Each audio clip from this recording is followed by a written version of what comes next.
Thank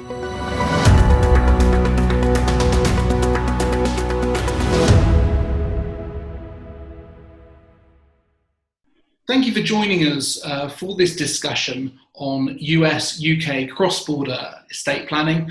We're joined by an expert panel, and in order to facilitate this discussion, we're going to use a case study of the Simons family. I'm going to run through this case study setup now, and then I will pose questions to each of our panelists to draw out their key thoughts and expert insight. So just to introduce this case study, we've got Walter and Gloria Simons. So Walter Simons is a 70-year-old entrepreneur who made substantial wealth in AlphaPac, a company which he founded, built, and grew until his retirement in 2010. The company listed on New York Stock Exchange, and the Simons family still own a substantial stake in the business. Walter is a US citizen who resides in Florida. He's recently married to his second wife, Gloria, who's aged 50, and he has 2 children from his first marriage, William and Elizabeth. Gloria is a UK citizen, but not a US citizen, who has moved to the US permanently in 2015. Gloria holds a green card that was granted to her to give her the ability to permanently reside since that time. Gloria owns a portfolio of rental properties in Florida, as well as a portfolio of US equities that are managed on a US platform by a previous manager in London who she got to know well over the years. Walter's retirement income consists of dividends from AlphaPac shares, with his holding valued at around 200 million USD, and a portfolio of rental properties in New York and Chicago. He receives regular dividends from AlphaPac, which he likes to reinvest in smaller cap growth companies that he finds a bit more exciting. Walter is interested in philanthropy and has established a donor advised fund through which to make donations to favourite causes. Coming to Walter's children, prior to the AlphaPac IPO, Walter set up a trust in South Dakota to benefit future generations of his family. The trust currently holds $80 million of AlphaPac shares as its sole asset, with the balance of $120 million of shares held by Walter directly. The South Dakota Trust constitutes a so-called Dynasty Trust for US tax purposes. He divorced from his first wife 20 years ago and paid her a lump sum at the time as part of the proceedings.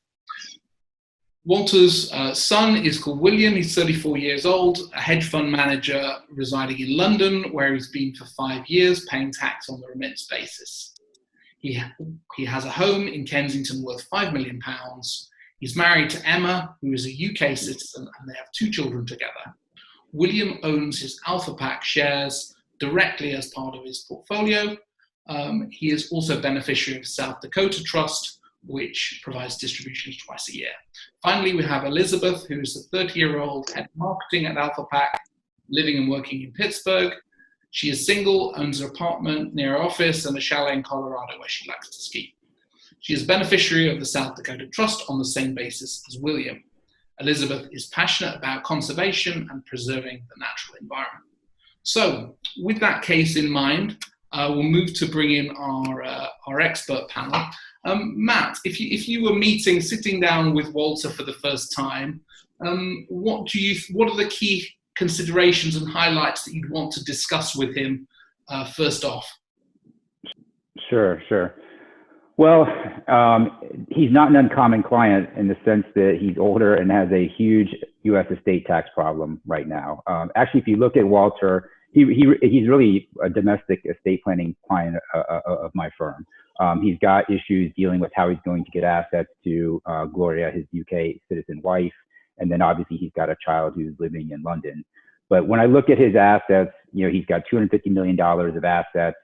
He only has $80 million funded in what we call Dynasty Trust, so an estate tax-proof trust, a trust that has gotten those assets out of his estate, taxable estate. But he's still looking at $170 million of assets that are going to be exposed to U.S. estate tax if we don't do something about that. And given the fact that he's 70, we need to start really thinking about what we can do to reduce that liability, because basically, back of the envelope, he has a $11.58 million exemption right now. putting aside that exemption, he's probably staring at a $70 million estate tax bill should he die in the U.S. The way his affairs are currently arranged. So we have to deal with that issue. I guess the only good news we have here is he's a resident of Florida, so we don't have to worry about any death taxes in Florida. So he's not a resident in New York or someplace that I'd really worry about those issues as well. So I think I'd look at kind of what we can do to start gifting assets out of his estate to avoid gift taxes, because gift taxes here in the U.S. are the corollary to estate taxes, and estate taxes apply to any taxable estate above $11.58 million under current law. But the law doesn't allow you to simply gift assets out of your estate before you die to lower that liability. So the question is, how can we gift in a thoughtful manner to start reducing his exposure to estate tax? And so what I'd want to start doing is, using his $15,000 annual exclusion to start gifting to people around him, although that's not going to do much given the size of his wealth. Certainly we want to look at how much of his $11.58 million lifetime exemption he's used. And if he hasn't used it, we should use it, especially because a large part of that will sunset in 2026, because basically the estate tax exemption, the lifetime exemption, was raised from 5 million index to effectively what now indexed for inflation is 11.58 million. So we have a big piece of exemption that was going to disappear in 2026 that we're going to want to use now or in the short term. And then because we have a non-citizen spouse, we can gift under current law $150,000 a year to her, and that gets indexed every year for inflation. And so we should start thinking about that to get things out of his estate. So those are the kind of things I want to think about. And then we're using things like installment sales, grants, some of the domestic estate planning tools we have to start pulling assets out of his estate on an efficient basis. He has a donor advised fund, so I don't want to talk to him about how much, if there's any more assets he wants to get out of his estate into charity, because obviously that would effectively shift those assets out of his taxable estate. And then I want to work with Emma to talk about kind of strategies that we could use to get assets to his wife and to his son who's living in the UK on a basis that would be tax efficient from a UK standpoint as well. Okay, thank you. And just digging into a bit of detail there, then, you mentioned the issues arising from having a non-US spouse. What is it that in Gloria's US domicile position, her exposure to US tax would pose issues here? Yeah, so Gloria's got a problem as well. To determine whether someone's tax resident in the United States for estate and gift tax purposes, it's really a test of domicile. So it's residing here with the intent to remain here. And given the fact scenario, I think that she meets that test. Now, we also have to look at and we'll get to this, I think, shortly, the US-UK gift and estate tax treaty, because that superimposes rules that we have to consider as well in determining, her domicile. But given the facts that we have right now and the fact that she's a green card holder, which isn't determinative, but certainly is a fact that would weigh in favor of her being a domiciliary here in the United States. She's a domiciliary for U.S. estate and gift tax currently, which means that when she dies, she's going to be subject to U.S. estate and gift tax on her entire worldwide estate. So everything she owns in the world, just like Walter would be. And it's also an issue because to the extent that she receives assets from Walter from his taxable estate, she inherits a problem too, if we haven't done proper planning. So that's something we're going to have to look at. The other issue we have for her is the fact that there's usually a marital deduction, meaning that for a U.S. couple, when one spouse predeceases the other, that spouse's assets can be transferred to the surviving spouse free of estate tax. It postpones the day of reckoning of estate tax until the second spouse dies. That's not the case for non-citizen spouses, even though they're domiciliaries here. So we need to set up for her what we call a qualified domestic trust, which basically is a special trust that were Walter to predecease Gloria, which, given the fact that he's 70 and she's 50, could happen. We want to set up this trust to basically take the assets that Walter would otherwise transfer to Gloria at his death and put them into this trust. And if it's properly designed, it will postpone the day of reckoning for the estate tax owed on those assets until until Gloria were to die, so long as the trust is drafted properly and we follow the trust instrument. So that's something that, given the fact that, and we'd have to think about, what does Walter want to give to his wife, and what's that number look like?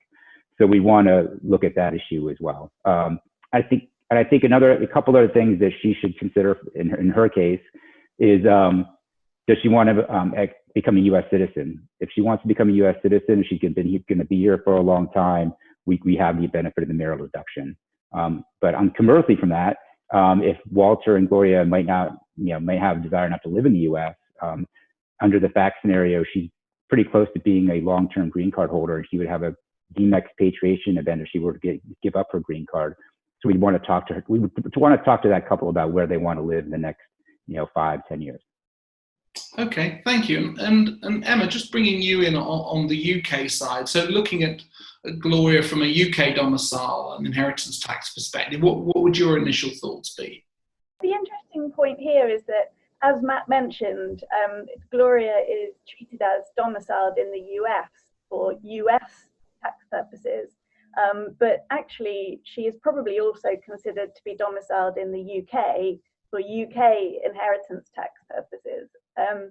And if that is the case, and I can talk through that in a moment, then she potentially has a worldwide exposure to UK inheritance tax, as well as a worldwide exposure to US estate tax. And UK inheritance tax, as I expect the rest of the panel will know, is charged at the same rate, 40%, but we have a much smaller exemption amount of only £325,000. So we're probably potentially bringing Gloria into the tax net in a way that she wouldn't be if she was only a US domiciliary. Now, in terms of why I think she's probably likely to be at least treated as UK domiciled, first of all, it's possible that she's still domiciled in the UK as a matter of English law. And that's because each individual is born with a domicile of origin for the purposes of English law, and that is inherited from the parents at birth. So let's assume Gloria was born in the UK to British parents. She will have a UK domicile of origin. And she'll only lose that if, having left the UK and moved to Florida, she forms the intention to remain in Florida for the rest of her days, permanently and indefinitely, and that's substantiated, of course, on the facts. That may be the case. She's been there 5 years, she's married an American, she's invested heavily in US assets, so that may well be the case. But even if she has acquired that US Florida domicile of choice, there is a tail in the UK. So for a further 3 calendar years after acquiring that domicile of choice, she will still be deemed domiciled in the UK for the purposes of inheritance tax. So there's a real possibility there that she has dual exposure on worldwide assets. Now, as Matt has mentioned, there is, of course, the saving grace of the US gift and estate tax treaty, which should serve to prevent double tax. We don't know exactly how that will apply because it's a very fact-specific analysis.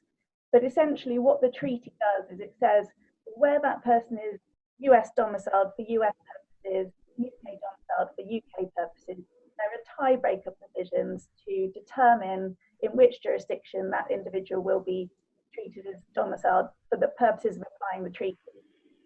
Now, if Gloria has not been resident for income tax purposes in the US for at least 7 of the prior 10 tax years, calendar years, I suppose, in the US, then she will be treated as UK domiciled under the treaty.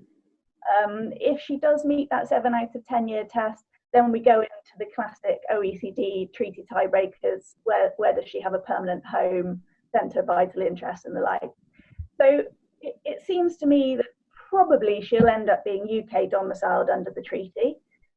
If that's the case, then the UK has exclusive taxing rights over her assets, except for US real estate and what's called business property of a permanent establishment. So it's likely actually that the US will only be able to tax the Florida real estate and not the portfolio of investments in the US.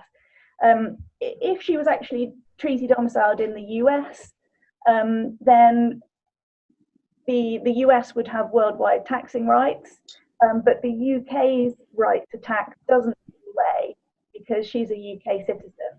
So the UK can still tax her on the basis of its domestic laws. So if the UK's domestic law says that she's still treated as domiciled in the UK, then there could still be dual taxing rights, but with credits provided for in there to make sure that she's not actually taxed twice on the same asset. Thank you. And Matt, do you have a perspective to add on that, the interaction there and how the treaties would apply? Yeah, well, no, Emma did a great job explaining that. I think one thing is we set up these facts. So as Emma explained, the tiebreaker rule that we use right now is whether really keys upon whether she's been tax resident from an income tax perspective here in the U.S.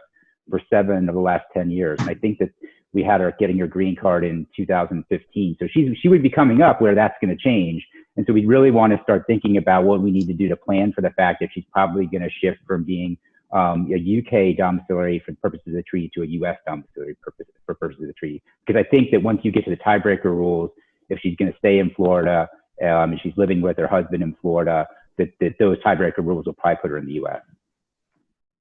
Okay, thank you. Paul, just to bring you in, I mean, when you're looking at the investment management considerations, Walter's got his portfolio outside the shares of Alpha Pac, and also Gloria has some US investments. How would you approach working with these two clients? Thanks, David. And I think, like Matt alluded to earlier, Walter by definition is a very much a US domestic type client. So he receives a lot of income from Alpha Pac shares. He has his rental income. He's not reliant on those portfolios for anything about maintaining his standard of living. He's obviously takes an active role in looking into the small cap growth stocks that you mentioned. And therefore he can take that additional risk because he has the ability to absorb the volatility of those positions. What would he need to do? From an international perspective, he'd be ensuring that he doesn't invest in any passive foreign investment companies, which I will come on to slightly in more detail for Gloria, because if Gloria has left the UK to move to the US, there's a whole host of red flags that we hope she picked up on before she left. Fundamentally, Walter can take as much risk as he requires with the small caps. He can invest into them directly, either via mutual funds, via LLCs, anything that is a US tax efficient vehicle for investments. I mean, it may be slightly different in the DAF. In his donor advised fund, he may not want to take as much risk because if there are regular commitments to charity, he may not want to draw down on capital when markets are pulling back. And he may want to have a slightly lower risk profile in that, so as to maintain diversification, be able to do as much with those charitable offerings as he can. And then if they do go on to set up the QDOT, we would then want to take a look at actually what's the mandate if a QDOT is utilized and there's investments within it. What's the mandate for that? Because again, if you're moving from Walter, who's taking an active engagement in the running of the portfolio, versus Gloria, who may be interested or may not be interested. And so therefore there would need to be a separate mandate and a separate understanding as to how those assets would be looked after. If we come on to Gloria obviously has moved over to the US in the last 5 years. And she's maintained her relationship with her UK-based advisor, which is something we're obviously more than familiar with, being London-based, SEC registered. This is not a rare occurrence. But as much as she had a good relationship with her advisor, we'd obviously like to hope as well that the advisor understood that the world changes once she becomes US tax resident and becomes resident in the US. Very simplistically, I think if you work as a rule of thumb, things that were designed to make investing in the UK easier, more accessible for most people don't tend to work very well in the US. Conversely, a lot of the things designed to make things work easier in the US don't work in the UK. So it is about restructuring those portfolios. And what you hope is that prior to moving to the US, Gloria has reviewed her portfolios and has actually looked at those typical UK investments, whether that's funds within ISAs, whether it's offshore bonds, and looking at restructuring her affairs. So fundamentally removing all non-US collective investment vehicles that don't provide US reporting. So that's pretty much every single unit trust, OIC, UCITS, CCAV that people may have invested into in the UK. Looking at the ISA, reviewing whether the ISA structure is still, is it still worthwhile? Is there a chance they're going to return to the UK? If they are going to return to the UK, by all means maintain the ISA structure, but make sure that the investments underneath it are tax efficient in the US. And the only way you can really do that within an ISA is to look into the direct stocks and shares and direct fixed income. So you hope that Gloria made a lot of these changes before she got to the US. Otherwise, she was basically just going to take in a portfolio pregnant with problems into a different tax regime. Thank you. Yeah, the pre-arrival planning there is key, it sounds like. Absolutely. Matt, just to come back, we discussed at the start, Walter has an interest in philanthropy. Philanthropy could be relevant here in managing his estate liabilities down. If he already has a DAF, is that a good vehicle through which he can fulfill like philanthropic measures, or are there other vehicles that he could use that would be, if he scales up his involvement in charitable activity, that would be more suitable? Or what's your perspective on the philanthropy side? Well, I think that DAFs are very popular. I think that they're a cost-effective method to give a wealthy family the ability to set up some kind of structure to perpetuate their philanthropic interests. And I think it's very obviously cost-effective, easy thing to set up. I think that if you have a family that wants to exercise more control or wants to have a broader influence in the affairs of the vehicle, you could set up a private foundation here in the United States with the IRS, or obviously a public charity. Each of those options are certainly more onerous from a regulatory perspective, public charity being the most onerous, but will require filings with the IRS and will introduce costs. But depending upon the size, the amount of assets that you're going to fund into such a vehicle, it could make sense. But I think a donor advised fund for this level of wealth, depending on how much Walter wants to put in, and he should think about putting a lot in, given the fact he's got a pretty significant estate tax bill he's looking at, depending on his charitable goals. I think it could work nicely for him. Okay. And might he consider things like insurance to match the liability, or at the age of 70 it can be hard to find premiums that are palatable for that size of estate? Sure. What do you find on that front? Yeah, no, he could. I don't think it's gonna. You'd have wanted to. The plan would be to cover the entire thing. Because I think that we could use tax planning, given if he's in reasonably good health, we can use things like installment sales, especially given its today's levels of interest. Make a lot of sense. And then things like grats, like short-term rolling grats, to pull appreciating assets out of its estate. We could use family limited partnerships. So there are tools that we can use that will lower that liability. The question is, how much time do we have and what type of assets are we dealing with? And so, you might not need life insurance for a big piece of it, but it's certainly a consideration. But to your point, given his age, it might be expensive. Okay, terrific. And now just moving on to William and Elizabeth. As we said in the case, William is Walter's 35-year-old son living in London, and just looking first at his circumstances. So, Paul, coming to you, how should William consider managing his portfolio as a UK resident, and what's the impact of having assets managed in the UK, US, or offshore? What's your perspective on how he should approach that wealth management piece? I think William's quite an interesting case study. As you say, particularly being a mid-30s hedge fund manager in London, there's no shortage of people in this situation. It also highlights a couple of issues that I'm sure Emma's going to come on to talk about later, because the first things you read is that William's been in the UK for 5 years. So should he be considering doing some non-domicile planning at this point?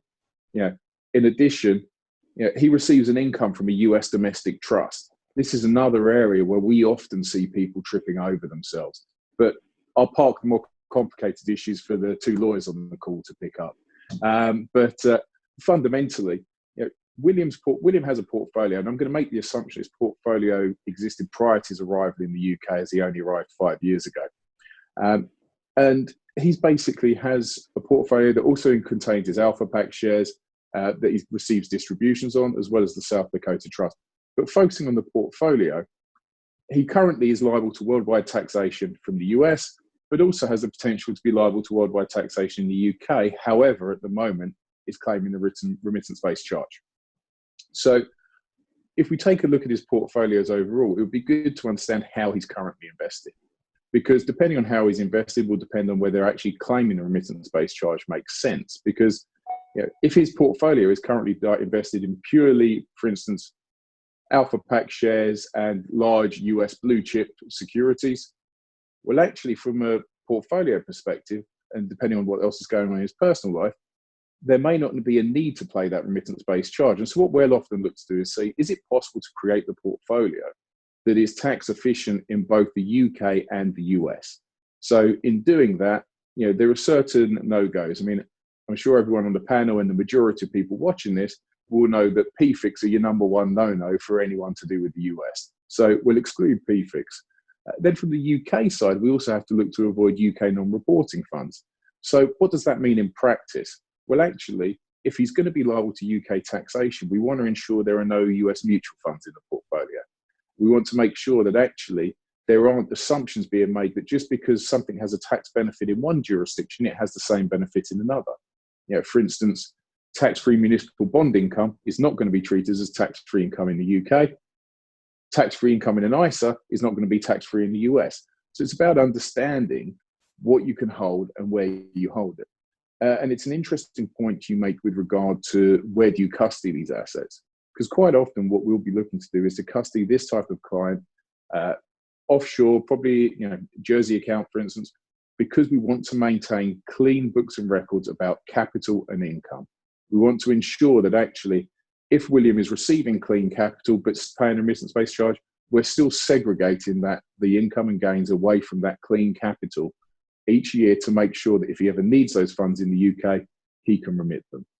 So fundamentally, what we're trying to do is make sure that it's as tax efficient in both jurisdictions as possible to allow him the greatest flexibility, whether he remains in the UK or returns to the US. You don't end up where you're in a fire sale and you have to take a decision based on tax rather than markets. Let's be honest, if you had a fire sale event in March of this year, you'd be regretting it right now. So we always want to make sure that we're positioning ourselves so that it's tax efficient in both jurisdictions and is as flexible as possible for the individual. Obviously, we can look into doing additional structuring, but if the portfolio is just held in his name, then those are kind of the initial thoughts that we take. Okay, thank you. Very, very interesting. And Emma, just coming to you, I mean, what is William's exposure to UK inheritance tax, and how does this interact with his US estate tax exposure? Yeah, so I suppose here we have the opposite scenario to Gloria. We have the US person living in the UK. And I mean, as I mentioned before, really the key thing when it comes to determining a person's exposure to UK inheritance tax is where that person is domiciled. And William will have a domicile of origin in the US, assuming he was born to both US parents living in the US, and that was all sort of quite clear cut. So he won't become domiciled in the UK unless, having become resident here, he forms the intention to remain permanently and indefinitely. But it's possible for a person to live in the UK for many, many years without being treated as having acquired a UK domicile.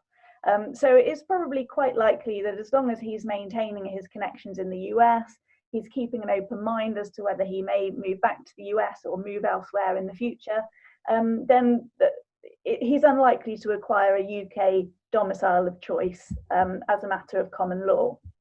But what the UK tax rules do since 2017 is, because actually there were so many people moving to the UK and maintaining that non-domicile position for perhaps even 30 or 40 years, the rules changed in 2017 so that now, where a person has been tax resident in the UK in 15 or more of the past 20 tax years, then that person will be deemed domiciled for inheritance tax purposes.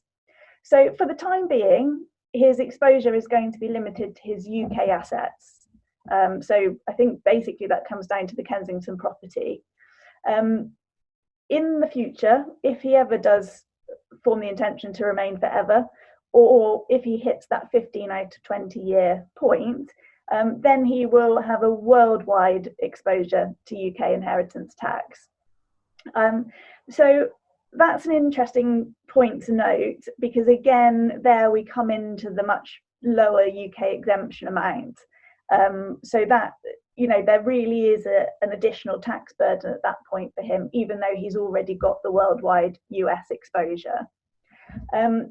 There's planning that can be done in relation to that, but I think that might be a topic for another day. But it's probably just worth saying for now that, of course, when we're doing estate planning for clients in this position, really what we're trying to achieve most of the time is to take advantage of any exemptions available in both jurisdictions, and secondly, to defer estate taxes until the second death. So an important point here is that there should be an unlimited spousal exemption on anything that William leaves to Emma, whether that's outright or in a trust in which she has a right to the income. In both cases, there should be an unlimited spousal exemption on the first death. So that's good news, at least. It's about as good as it gets for the UK inheritance tax fees. I mean, as for the interaction between that and the US estate tax, I mean, again, we go back to the treaty.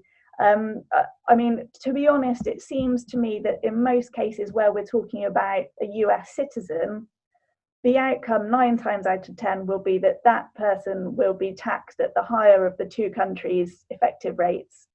So there shouldn't be double tax, but essentially you're going to be paying tax at 40% on your worldwide assets. So that's pretty much where William sits. Thank you. And you know, William had been resident 5 years in the UK. I mean, Matt, if William was going to move with his family, including Emma, who's a UK citizen, to the US, assuming she's some wealth as well in her background, what would you be thinking if in a couple of years William would decide to make that move to the US? Would that impact the analysis and the planning for him from an estate tax perspective? Well, it would certainly perpetuate the need for him to do U.S. planning. Hopefully he's already done U.S. planning because he's already generating significant wealth in his own name. And he is subject currently under the fact scenario to the U.S. estate and gift tax regime on a worldwide basis, irrespective of the fact he's living in London. Basically what happens in that scenario is you've created a new Gloria, right? With Emma now being in the U.S. And so then, then you've got Emma having a lot of the same issues that Gloria has, probably has a time period where she can, I'm sure she's still domiciled in the UK for UK purposes. She's domiciled here in the US. So she's got this time where, for 7 years, she can kind of get her affairs in order, and we kind of do some planning with her, when the day comes, if she becomes US domiciliary for estate and gift tax purposes here. Okay, thank you. And just looking at will planning that William should implement. I mean, should William have a will drafted under English law? How should this be part of his estate plan? What does he need in the US in terms of his documentation? I mean, Emma, if you want to start us off, and maybe Matt give a perspective from how they should be documenting will planning. Yeah, that's an interesting point, and it's a question that comes up a lot actually, whether we're talking about a UK resident person or simply a US citizen who's acquired real estate in the UK. We often get the question, well, do I now need a UK will? I mean, I think the answer is that I would be inclined in this situation to say that actually it's much better for William to have a US will that governs his worldwide assets. And I say that because, I mean, of course, he's a US citizen. He's got the non-US wife, so he's going to need the Q-dot planning in there. He's got US children. He's going to need to think about GST exemptions. I don't mean to tread on Matt's toes here. He can tell me if I'm wrong. But, you know, there are all the key connections, all the key issues that need to be dealt with are very US focused. There's also a point that, and it goes back to the domicile analysis, that where a person, the law under which a person drafts their will is a factor that might be taken into account in determining their domicile. So it's helpful to have actually a non-UK will governing worldwide assets to support his non-domicile position. I mean, there will be UK solicitors who will say, absolutely, you should have a UK will, at least to deal with the UK property. But the reason for that is purely an administrative one. The reason for doing that is to actually just for ease of administration post-death. Because the way this will work if William just has the US is that technically there would be a requirement then when his executors apply for probate in the UK, technically there would be a requirement for them to provide an affidavit of foreign law from a US attorney, which confirmed A, the validity of the will under that local law, and B, who is entitled to administer the estate under that will. But actually in practice, I understand from colleagues in our probate team that often that requirement is actually waived if primary probate has been taken out in the US and the executors can present a court exemplified copy of the US will. Then in that scenario, generally that will just be accepted by the probate registry in England without the need for an affidavit. So, I mean, I would say, yes, it could be handy to have a UK will, but I don't think there's really any compelling need. I like that Matt's nodding. You must agree with me. Yes, I agree. I mean, you did a great job covering the U.S. point. You're absolutely right. I think at the end of the day, he needs to focus on a U.S. estate plan. Obviously, in conjunction with working with you from a UK tax perspective, especially in respect of trust. But he definitely needs to get the Q-dot done. He needs to do some planning, some Dynasty Trust planning to deal with his estate tax problem, assuming he has one. Now, the nice thing is he benefits from his dad's Dynasty Trust. It's already been set up, so at least $80 million will be sheltered from the U.S. estate and gift tax regime. If I were counseling Walter, I'd be encouraging him to gift as much, much more, as much as he can comfortably gift into that trust. And then you really solve this family's estate tax problem for hopefully forever. But it looks like William's also a guy who's he's generating and acquiring significant wealth in his own name, so that's going to create his own problem. And what's the significance there of the Dynasty Trust aspect, Matt? I mean, why is it so important that there's that type of vehicle versus others to give that type of benefit? It's important because when you have generations of U.S. children, and when you properly fund a Dynasty Trust, an irrevocable trust, the settlor can't benefit from it. So basically, those assets have to get out of that settlor's estate. That has to get no dominion and control. Once you get them into that Dynasty Trust, so long as you keep them in the Dynasty Trust, when each generation dies, there's no estate tax due. And so your only problem is if folks start taking money out of the Dynasty Trust. So really, the strategy is to make withdrawals from the trust only to the extent that beneficiaries need them for lifestyle expenses, things, education, health, that type of thing. You don't want them to take out significant distributions where they end up creating wealth in their personal name that creates their own estate tax problem. So basically, it's a great solution to getting assets out of the U.S. estate and gift tax net. But the cost is that the settlor loses control over those assets and can't benefit from them. So the settlor has to have a good idea of what they need to live on and what they don't. And just coming on from that point, then on the distributions from the trust. I mean, Emma, how would the UK tax the distributions, and are there ways to improve the efficiency of the structure from a UK standpoint? Thanks, David. I'm afraid this is where the bad news comes in. I mean, I appreciate that from the US perspective, there are good reasons why it would be great for Walter to pack this trust as full as he can. But actually, there could be some issues there for UK beneficiaries as and when they receive distributions. I mean, we don't know if that's a concern. For all we know, William might be moving back to the US in 5 years. Who knows when kids are at a point when they're changing schools or whatever it might be.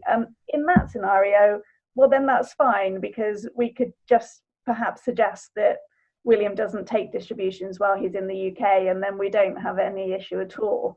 But if we think actually William's going to be in the UK for the foreseeable future, he's settled there, his wife's there, wife's family perhaps, and there could be more of an issue. And the reason for that is because the way the UK will tax the income and gains in the trust is totally different to the way that the US will approach that.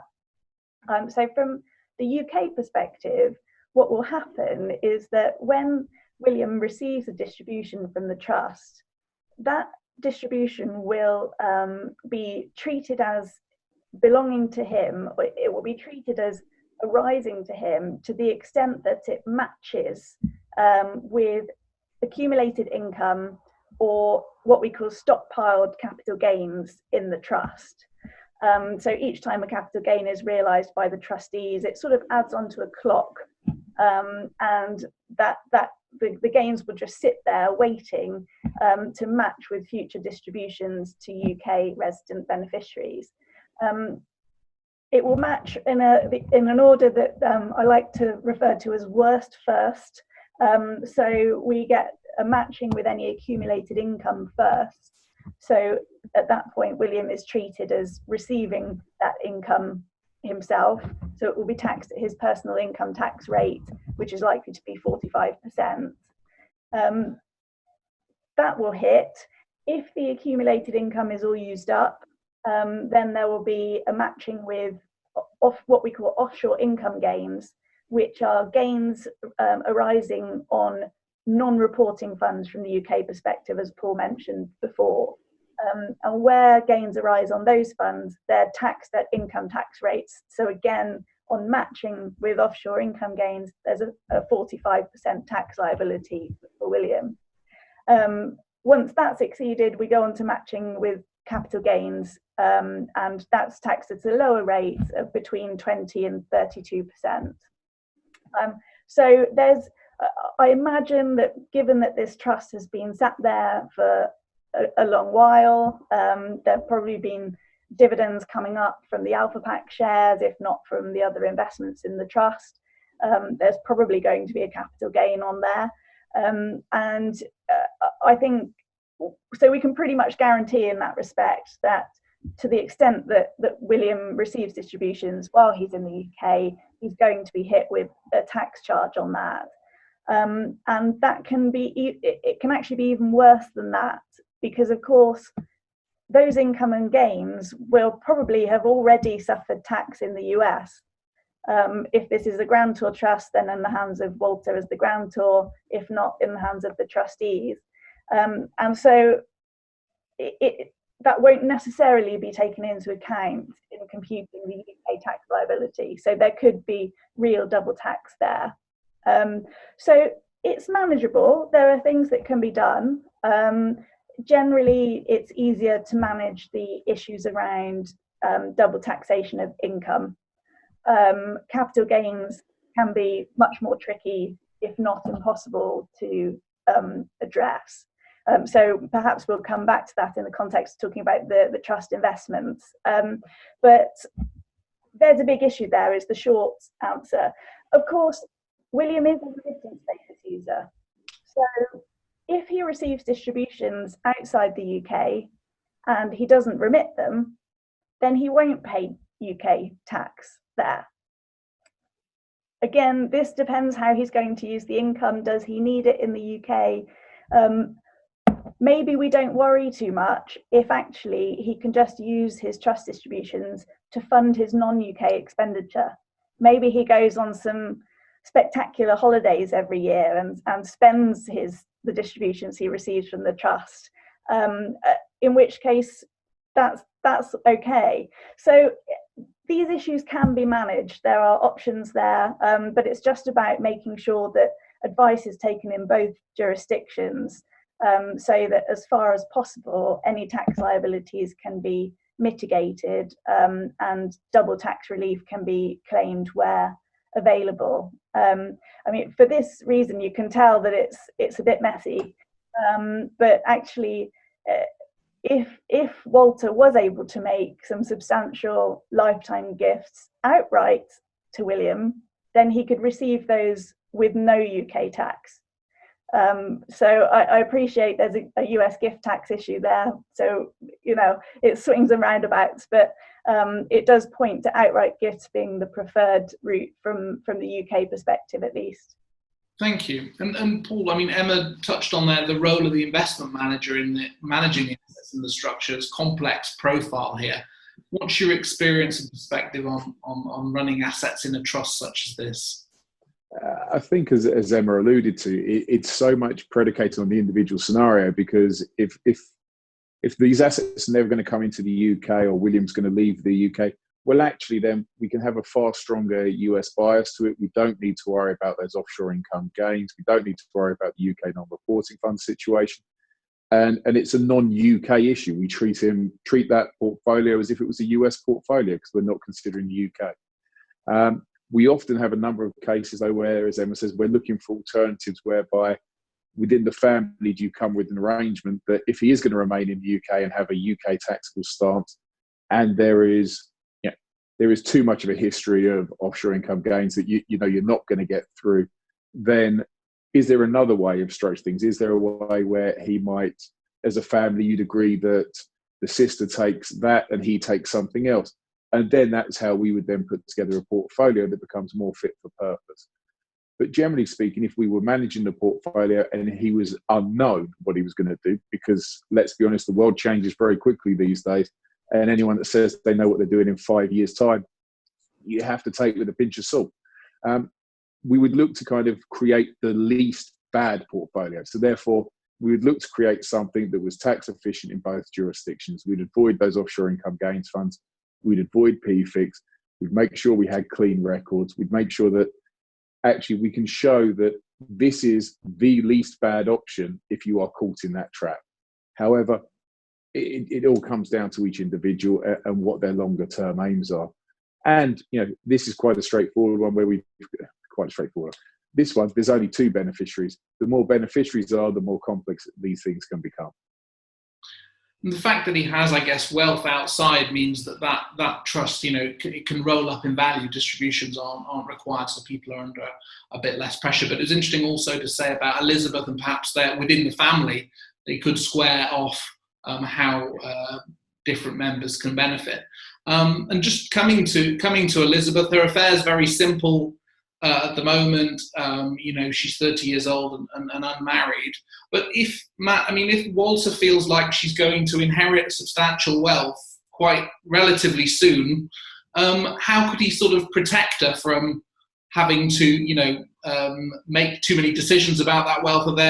Does the Dynastic Trust just solves a lot of the issues around how she will be sort of looked after in the long term? Yeah, certainly for her, the Dynasty Trust makes a lot of sense. She doesn't have the issue of distributions that William will have in the UK, obviously. You know, the goal would be to have that substantial wealth in the Dynasty Trust here in the US for her benefit. The strategy would be to keep as much of those assets within that trust as possible and limit distributions to her lifestyle so she doesn't accumulate significant assets in her own name, so she doesn't create her own estate tax problem. And, you know, given the fact that she's young, the estate tax lifetime exclusion will go down to $5 million in 2026. And who knows, it could go lower than that if Biden wins the White House and the Democrats already control the House and could get the Senate. So if you had Democrats controlling Congress and in the presidency, you could see a scenario where that exemption could be lowered even further, because it's not exactly a politically popular exemption. And the other thing is she also has some wealth in her own name, right? She's got a ski chalet, she's got an apartment in Pittsburgh, but so she's got some assets. So we don't want to create a further problem for her. But I think the trust would certainly protect her assets from claims by a future spouse. Obviously, I'd look to get her, think about a prenup, given she's young and she's got some assets in her own name. And I think the other thing, I think about for her in this scenario, giving her passion for conservation and the environment, is maybe give her some kind of role with the DAF, or maybe some kind of private foundation if Walter was open to that. So because that might give her involvement in investing and charitably some of the family assets.